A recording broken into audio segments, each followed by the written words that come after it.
आप सभी को आचार्य सुरभि राज का नमस्कार।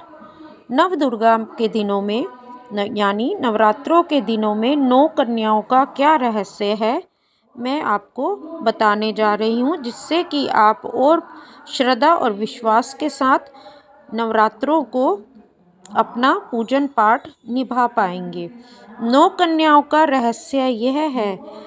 अब कन्या के अर्थ पर विचार करें। उदासीनता युक्त आकर्षण कन्या का भाव है। कन्या का असल भाव अज्ञात यौवना से मिलता है। कन्या में आकर्षण और ब्रह्मचर्य दोनों मौजूद हैं। अनुपम सौंदर्य होते हुए भी जिनको विषय का ज्ञान नहीं, अर्थात जिनको विषय ने बिल्कुल स्पर्श नहीं किया है, उसी का नाम कन्या। कन्या का बाह्य लक्ष्य नहीं होता, वह भोग विलास क्या है वह नहीं जानती। ये कन्याएं प्रकृति के आयुध रूप हैं। प्रत्येक कन्या के साथ एक आयुध उदासीनता युक्त आकर्षण विद्यमान है।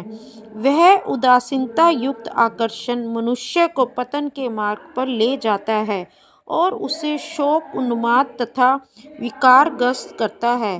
अतएव 6 आयुधों मारण, मोहन, उच्चाटन, वशीकरण, आकर्षण और विद्वेषण के साथ शोक, उन्माद और विकार मिलाकर 9 आयुध 9 कन्याओं में स्थित है। इनके अतिरिक्त एक और आयुध तर्जनी है। वह भक्ति का निजी आयुध है, यानी भगवती की भक्ति का निजी आयुध है।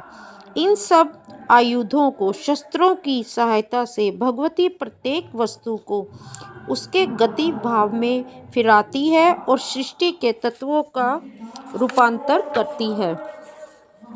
आशा है आपको 9 दुर्गा में 9 कन्याओं का रहस्य समझ आ गया होगा। अगर किसी को कुछ समझने में परेशानी होती है तो वो मुझे संपर्क करके और अच्छे से समझने के लिए बात कर सकता है। जय माँ कामाख्या की, जय नवदुर्गा की।